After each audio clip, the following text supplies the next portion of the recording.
আসসালামু আলাইকুম সবাইকে। আমরা ক্ষুদ্রান্তে পরিপাকের জন্য যে যাবতীয় এনজাইমস এবং রসগুলো প্রয়োজন ছিল সেগুলো পড়ছিলাম, এবং সেই প্রয়োজনীয় রসগুলোর উপরে আজকে লাস্ট ক্লাস, অর্থাৎ আমরা আজকে পিত্তরস নিয়ে আলাপ করব। তো পিত্তরস অ্যাকচুয়ালি কি এবং এটা এখানে কি কি থাকে, পরিপাকী বা পিত্তরসের কিরকম ভূমিকা, সেগুলো আমরা দেখব।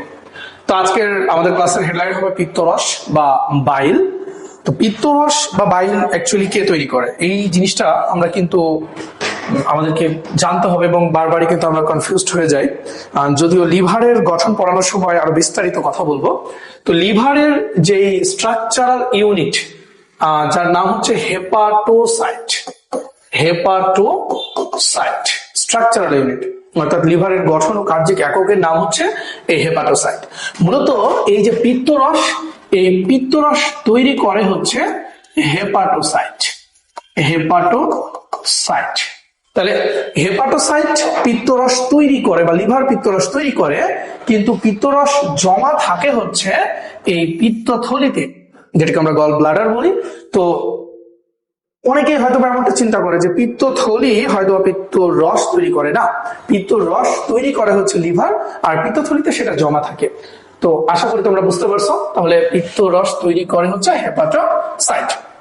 এখন এই পিত্তরসের যে ধরন, সেটা অ্যাকচুয়ালি কি ক্ষারীয়।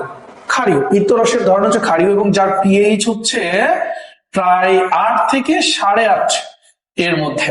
তোমরা জানো 7-এর বেশি পিএইচ হলে সেটা ক্ষারীয় হয়। এছাড়াও এটি আঠালো, তরল, অবশ্যই তিক্ত স্বাদযুক্ত। হ্যাঁ, তিতা স্বাদ যুক্ত হচ্ছে এই বাইল বা হচ্ছে পিত্তরস। এছাড়াও পিত্তরসের কালার হচ্ছে কি হলুদ, হলদে সবুজ, কিছুটা হলুদা সবুজ প্রকৃতির হয়ে থাকে। আর একজন সুস্থ স্বাভাবিক মানুষ দিনে প্রায় 400 থেকে 800 ml পিত্তরস বা বাইল ক্ষরণ করে থাকে। ঠিক আছে, অর্থাৎ 400 থেকে 800 মিলিলিটার পার ডে। প্রিয় ইন্টারমিডিয়েট শিক্ষার্থীরা, তোমাদের কাছে আমি যে তথ্যগুলো প্রোভাইড করি, আমি চেষ্টা করি ম্যাক্সিমাম তথ্যগুলোই তোমাদের যেই ক্লাসের জন্য বোর্ড অনুমোদিত বই, অর্থাৎ গাজী আজমল স্যারের প্রাণীবিদ্যা বই, জীববিজ্ঞান দ্বিতীয় পত্রে, আমি সেই বই থেকে তথ্যগুলো চেষ্টা করি তোমাদের দেওয়ার। কারণ আসলে বায়োলজিতে যে নিউমেরিক্যাল ইনফরমেশন গুলো আছে, এই ইনফরমেশন গুলো ভ্যারি করে, রাইটার টু রাইটার আর সায়েন্টিস্ট টু সায়েন্টিস্ট, এগুলো ভ্যারি করে, অনেকেই এদিক সেদিক বলে। তো আমি চাই যে ইন্টারমিডিয়েটে একটা বই অন্তত খুব ভালো মতো প্রপারলি পড়া উচিত, আর পাশাপাশি কিছু তথ্য যদি আমরা আলাদা করে পড়তে পারি সেটা ভিন্ন কথা। তো আমি প্রিফার করি ইন্টারমিডিয়েট শিক্ষার্থীদের জন্য বাংলাদেশের যেই 2টা বই বায়োলজিতে, সেটা হলো একটা গাজী আজমল স্যারের প্রাণীবিদ্যা বই অর্থাৎ জীববিজ্ঞান দ্বিতীয় পত্র, আর একটা হচ্ছে আবুল হাসান স্যারের জীববিজ্ঞান প্রথম পত্র উদ্ভিদ বিজ্ঞান বইটা। তো আমি এখানে যে তথ্যগুলো তোমাদের প্রোভাইড করি, এর most of the informations from the book of Gazi Ajmal sir, এবং চেষ্টা করি সেই বইগুলো থেকে তথ্যগুলো দেওয়ার। এবং তোমরা চেষ্টা করবা, যদি আমার কোনো ভরসা থাকে, আমার এই পরামর্শটুকু তোমরা চাইলে নিতে পারো। প্লিজ তোমরা অন্তত আজমল স্যারের বইটা পুরোটাই খুব সুন্দর মতো কভার করো। দেখো, ইন্টারমিডিয়েট একাডেমিক বলো আর অ্যাডমিশন বলো, কোনো প্রতিযোগিতাতেই তোমাদের আর পিছিয়ে থাকা লাগবে না। শুধুমাত্র অন্তত আমি যদি প্রাণীবিদ্যা অংশটুকুর কথা বলি বা বায়োলজির কথা বলি, সেটা ওকে। তো পরিমাণ তাহলে আমরা দেখলাম পিত্তরসের 400 থেকে 800 ml পার ডে, এবং পিত্তরস পরিবহনের গতিপথ।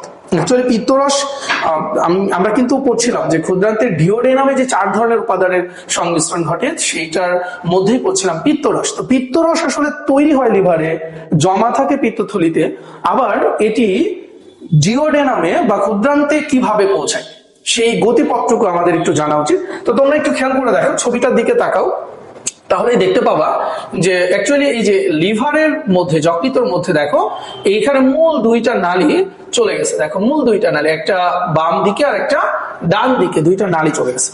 তো এই 2টা নালীকে ডান এবং বাম যকৃত নালী বলা হয়, এবং এই নালীগুলো ভেতরে গিয়ে অনেকগুলো শাখা প্রশাখা হয়েছে, এবং লিভারের সর্বত্রই এই নালীগুলো ছড়িয়ে গেছে। তো এই যে ডান এবং বাম যে যকৃত নালী, এই 2টা যকৃত নালী আবার আরেকটা জায়গায় এসে মিশেছে, সেইটাকে বলতেছে হচ্ছে অভিন্ন যকৃত নালী। তাহলে কি, বাম যকৃত নালী এবং ডান যকৃত নালী এক জায়গায় এসে অভিন্ন যকৃত নালীতে পরিণত হয়েছে। এই যে এই অংশটুকু অভিন্ন যকৃত নালীতে পরিণত হয়েছে। এবং খেয়াল করে দেখো এই অভিন্ন যকৃত নালীর একদম এই প্রান্ত থেকে পিত্তথলি পর্যন্ত এই নালীটাকে বলা হয় সিস্টিক নালী, অর্থাৎ পিত্তথলির সাথে সংযুক্ত যে নালীটুকু একদম অভিন্ন যকৃত নালী পর্যন্ত, এই নালীটুকুকে বলা হয় সিস্টিক নালী। আবার দেখো এই অভিন্ন যকৃত নালী এবং সিস্টিক নালী, অর্থাৎ অভিন্ন যকৃত নালী এবং এই সিস্টিক নালী, এই দুইটা মিলে আবার একটা বৃহত্তর নালীতে পরিণত হয়েছে, যেটা একদম অগ্নাশয়ের নালী পর্যন্ত, অর্থাৎ উইরসাং ডাক্টের লাস্ট পর্যন্ত, শেষ পর্যন্ত বিস্তৃত। এই নালীটাকে বলা হয় অভিন্ন পিত্ত নালী। তাহলে কোন অংশটুকু অভিন্ন পিত্ত নালী বলা হয়? এই যে সিস্টিক নালী এবং অভিন্ন যকৃত নালীর একদম যে মিলনস্থল, সেখান থেকে একদম অগ্নাশয় নালী পর্যন্ত যে বিস্তৃত অংশ, সেটাকে বলা হয় কিন্তু অভিন্ন পিত্ত নালী। এই অভিন্ন পিত্ত নালী অ্যাকচুয়ালি অগ্নাশয় নালীর সাথে গিয়ে আবার মিলিত হয় ডিওডেনামে প্রবেশের ঠিক পূর্ব মুহূর্তে। এই ডিওডেনামে প্রবেশের পূর্ব মুহূর্তে যে অভিন্ন পিত্ত নালী, যেটা কিনা যকৃত কিংবা পিত্তথলি থেকে আসলো, আর একটি হলো অগ্নাশয় নালী, যেটা কিনা অগ্নাশয় থেকে যাচ্ছে, এই দুইটার নালী একত্রিত হয়ে একটি সমন্বিত নালী তৈরি করে, যে নালীটার নাম হলো অ্যাম্পুলা অফ ভ্যাটার বা যকৃত অগ্নাশয় নালী অর হেপাটোপ্যানক্রিয়াটিক ডাক্ট। এই হেপাটোপ্যানক্রিয়াটিক ডাক্ট হয়ে ফাইনালি এই যে পিত্তরস, সেটা কিন্তু ক্ষুদ্রান্তের মধ্যে প্রবেশ করে, অর্থাৎ ক্ষুদ্রান্তের ডিওডেনামে প্রবেশ করে। তা আমার মনে হয় তোমরা এই সুন্দরভাবে পিত্তরস পরিবহনের যে পাথওয়ে একদম লিভার থেকে, যকৃত থেকে পিত্ত নালী হয়ে কিভাবে সেটা ক্ষুদ্রান্তের ডিওডেনামে পৌঁছে, তোমরা বুঝতে পারছো। তো আমরা এবার যদি দেখি যে অ্যাকচুয়ালি যে পিত্তরস বা বাইল, এটার কি কি উপাদান এখানে আছে, কি কি উপাদান। তো আমরা চলো উপাদানগুলো একটু দেখি।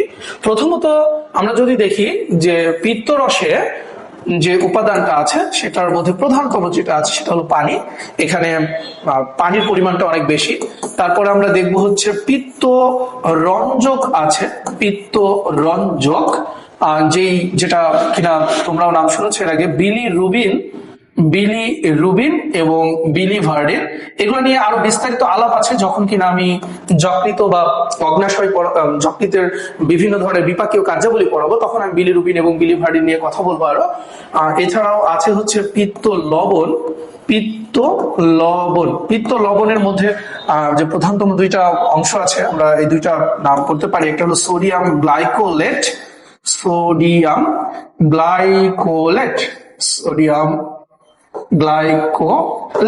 আর আরেকটা হলো দেখো, আরেকটা হলো সোডিয়াম চারকোলেট। একটা সোডিয়াম গ্লাইকোলেট আর আরেকটা হলো সোডিয়াম চারকোলেট। এই দুইটা হলো পিত্ত লবণ। এছাড়াও আছে হচ্ছে, আমরা যদি দেখি যে এর পরবর্তীতে আমরা দেখতে পাবো যে কিছু ফ্যাট আছে এর ভেতরে, কিছু ফ্যাটি সাবস্টেন্স বা স্নেহ জাতীয় উপাদান আছে। এছাড়াও আছে হচ্ছে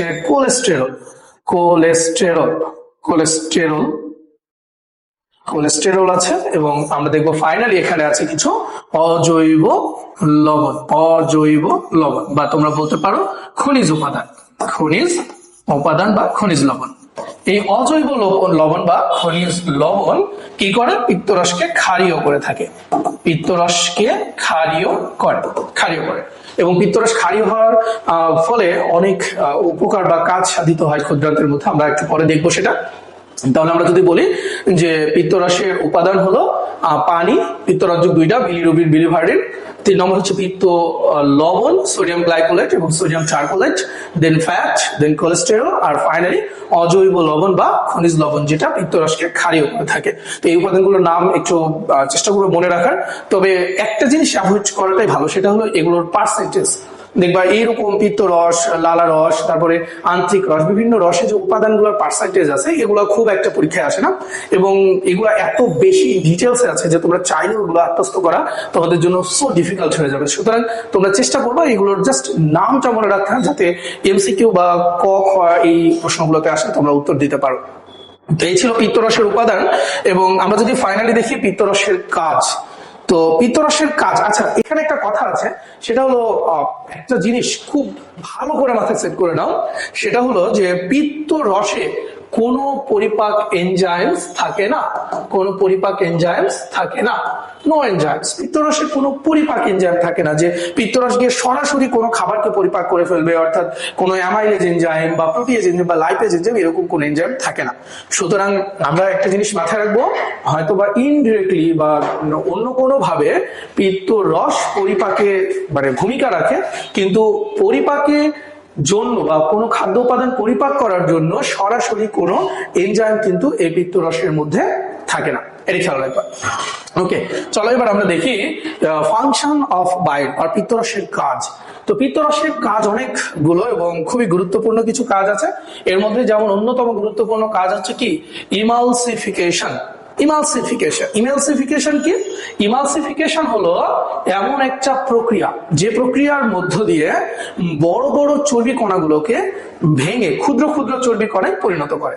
এবং খেয়াল করে দেখবা যে এই যে চর্বি জাতীয় যে খাদ্য উপাদান, এই চর্বি জাতীয় খাদ্য উপাদানের যে পরিপাকটা এটা কিন্তু ক্ষুদ্রান্তে আসার আগে খুব একটা হয় না।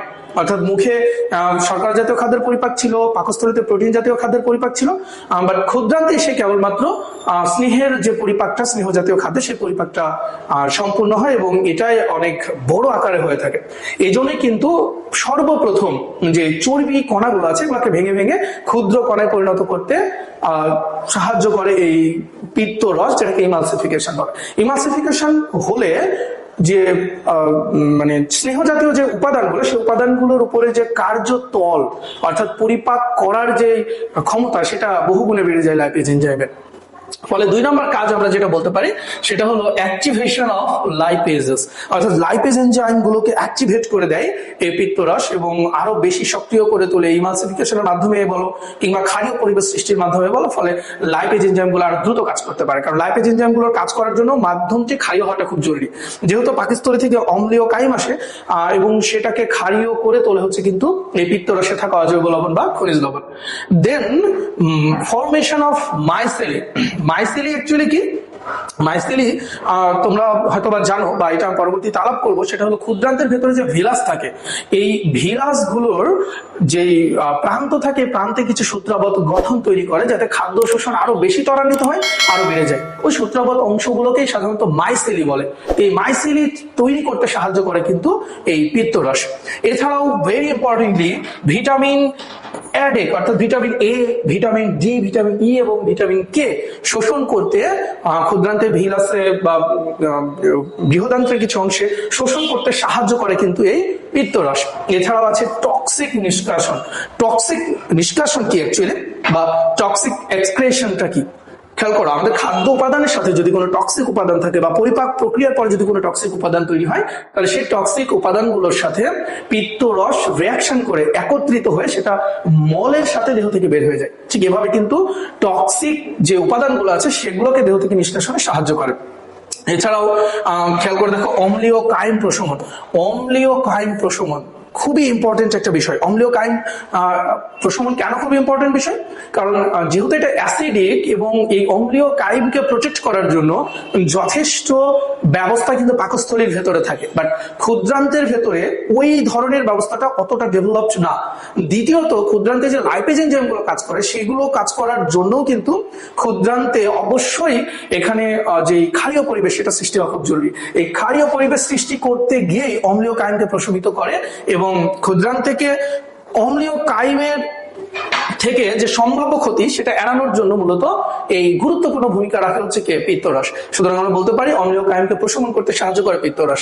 দেন হচ্ছে দেখো বাফার বা লুব্রিকেন্ট হিসেবে কাজ করে। বাফার তোমরা জানো যে অম্লক্ষারের যে সাম্যতা রক্ষা, এটা মূলত যে আরেকটি উপাদান থাকে পিত্তরসের মধ্যে, মিউসিনের মতো কিছু উপাদান, এই মিউসিনটা সাধারণত বাফার ক্রিয়ায় অংশগ্রহণ করে, অম্লক্ষার সাম্যতা বজায় রাখে এবং লুব্রিকেন্ট হিসাবে কাজ করে। অর্থাৎ আমরা বলতে পারি যে আমরা যে খাদ্যবস্তু পরিপাকের পরে যে মল সৃষ্টি হয় সেটাকে আরো পিচ্ছিল করতে সাহায্য করে হচ্ছে এই মিউসিন, যা লুব্রিকেন্ট হিসেবে কাজ করে আমরা বলতে পারি। আর মোস্ট ইম্পর্টেন্টলি যে 8 নম্বর পেরিস্টালসিসে সাহায্য করে। পেরিস্টালসিস মানে হচ্ছে তোমরা জানো যে খাদ্যবস্তুর পরিপাক নালী হয়ে একটি ক্রমসংকোচন ছন্দময় একটা প্রক্রিয়া বা আবর্তন খাদ্যবস্তুর, সেটাকে পেরিস্টালসিস বলে। তো যেহেতু ক্ষুদ্রান্তের ফাইনাল পরিপাক হয়ে যায়, অলমোস্ট সব ধরনের পরিপাক হয়ে যায়, এই পরিপাক প্রক্রিয়ার পরে যে সৃষ্ট মল বা হচ্ছে অপাচ্য অংশটুকু খাদ্যের, সেটি পেরিস্টালসিস প্রক্রিয়ার মাধ্যমে, ছন্দময় প্রক্রিয়ার মাধ্যমে সামনে অর্থাৎ বৃহদান্ত্রের দিকে অর্থাৎ মলাশয়ের দিকে এগোতে সাহায্য করে মলগুলোকে, এবং ফাইনালি এই পেরিস্টালসিস প্রক্রিয়াটাকে বাড়িয়ে দিতে পারে কিন্তু হচ্ছে এই পিত্তরস বা বাইল। তো এই ছিল পিত্তরসের কাজ। পিত্তরস অনেক গুরুত্বপূর্ণ ভূমিকা রাখে, কিন্তু একটা জিনিস অবশ্যই অবশ্যই মাথায় রাখবে, পিত্তরস সরাসরি কোনো এনজাইম ধারণ করে না, যে এনজাইম কিনা সরাসরি কোনো খাদ্য উপাদানকে পরিপাক করে। তবে খাদ্য পরিপাকের জন্য যে ক্ষুদ্রান্তের এনভায়রনমেন্ট, সেটা ইনশিওর করতে অবশ্যই পিত্তরসের ভূমিকা অনস্বীকার্য। তো আমরা আশা করি পিত্তরস বুঝেছি, বা কিছুটা হলেও আমাদের ধারণা হয়েছে পিত্তরস আমাদের পরিপাকে কি ধরনের ভূমিকা রাখে। তার মানে ক্ষুদ্রান্তের মধ্যে আমাদের যে 4টা উপাদানের সংমিশ্রণ হয়, পাকস্থলী থেকে আসা কায়েম, আমার বিগত ক্লাসগুলো দেখলেই বুঝতে পারবা, পাকস্থলী থেকে আসা কায়েম, অগ্নাশয় থেকে আসা অগ্নাশয়ের রস, এবং যকৃত থেকে বা পিত্তথলি থেকে আসা পিত্ত রস, এবং ফাইনালি ক্ষুদ্রান্তের আন্তরিক গ্রন্থি দ্বারা মিশ্রিত আন্তরিক রস। আমরা এই 4টা উপাদান সম্পর্কে পড়ে ফেলেছি এবং আমরা জেনে গেছি। ফলে এখন এই যে পরিপাক প্রক্রিয়াটা, ক্ষুদ্রান্তে অ্যাকচুয়ালি কোন খাদ্য কোন এনজাইমের মাধ্যমে কিভাবে পরিপাক হয়, সেই বিষয়ে ক্লাসটা আমরা এখন করতে পারি, এবং আগামী দিন আমরা ওই ক্ষুদ্রান্তের একদম পরিপাক প্রক্রিয়ার উপরে ক্লাস করবো ইনশাআল্লাহ। তো দেখা হচ্ছে নেক্সট ক্লাসে। টিল দেন, আল্লাহ হাফেজ।